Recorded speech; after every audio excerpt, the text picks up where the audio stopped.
Abay, maliit lang eh.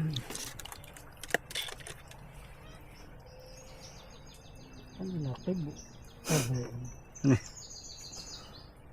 Wow!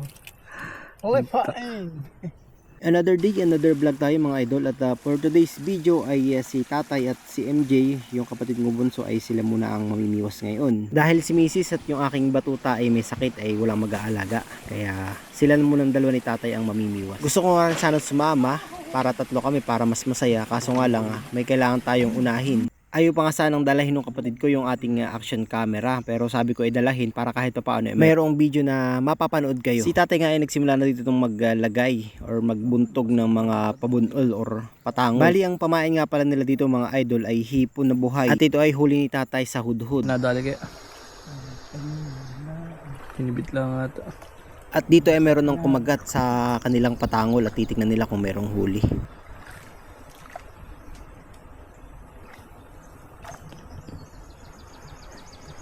Walang kita. Mga maliit.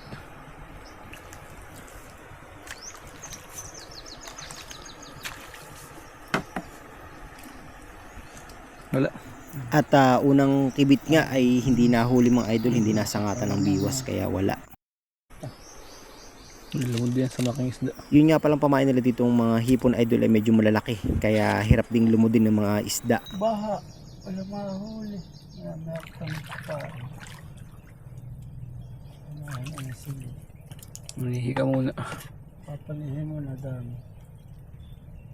Habang sila nga ay naghihintay ng sibad sa kanilang mga patangol ay sila muna ay nagdesisyon na manihi dahil marami daw si tatay nakita ng mga sihing dapa, kaya sabi nila ay baka makakaipon ay may gading pang ulam. Kung walang mahuli sa patangol ay di yun na lang ang mga dapa. Medyo laburit ng tubig dito mga idol dahil nung gabi ay umulan bago sila magpatangol kaya yung tubig sa ilog ay malabo. Dahil yung mga tubig na nanggagaling dito sa ilog namin mga idol ay galing sa bundok. Kaya kapag umulan ay talaga namang ang putik na ibinababa galing sa bundok gawa ng ulan ay napakarami. Sabit.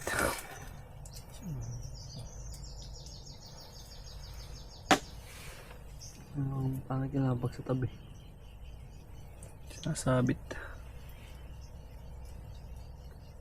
Buhay pa naman yung pain. Uy, pagtatakbo. Hihigit pa ata. Doon.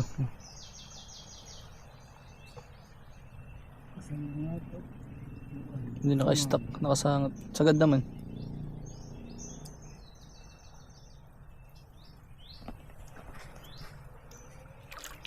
Abay, maliit lang eh.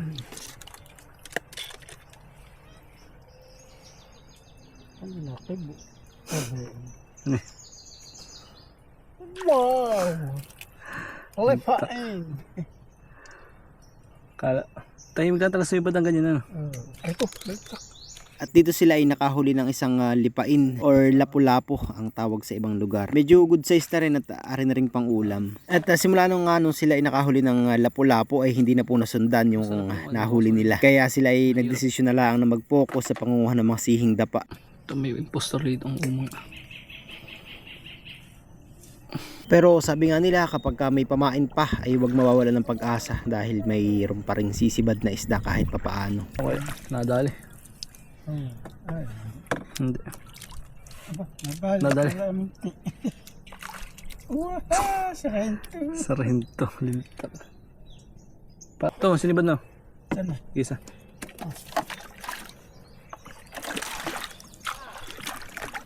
Hindi pa ata nakakain.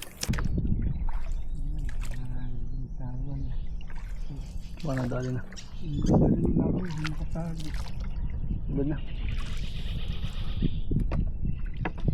May sumibad nga dito mga idol pero hindi nila nahuli dahil siguro hindi pa masyadong maganda yung pagkakabiwas dun sa isda or baka maliit pa yung isda kaya hindi masyadong nalumod yung biwas. Dito nga ginagamit na ni tata yung kanyang technique sa panghuhuli ng lapu-lapu sa mga gilid-gilid ng ilog. Para siya dito nagpapamitin pagka may sumibad dun sa kanyang pabunol ay malalaglag yung styrofoam at yun. Isang palatandaan na mayroong huli yung kanyang pabunol. Ganito rin yung ginagawa namin pagka kami ay dumadayo dun sa may pandan. Kung napapanood nyo yung mga nakaraan nating video ay ganyan yung style na ginagawa namin ni tatay. Para hindi masyadong malikot yung mga styrofoam, para hindi namin laging habol-habol dahil sa silig ng ilog. Kaya ang ginagawa namin, ipinipix lang namin para kapag nakahuli ay nalalaman namin dahil nalaglag yung styrofoam. Dito may mga sumisibad pa rin pero sadyang maliliit pa talaga mga idol at hindi pa rin kaya lunukin yung mga biwas. Kaya nag-decide na si tatay tsaka si MJ na umuwi dahil wala na silang mahuli. Bali, ang nahuli nila dito ay isang lapu-lapu at yung isang sarhento. Yung bogaong na paboritong hulihin ng mga anglers. Hanggang sa muling fishing episode mga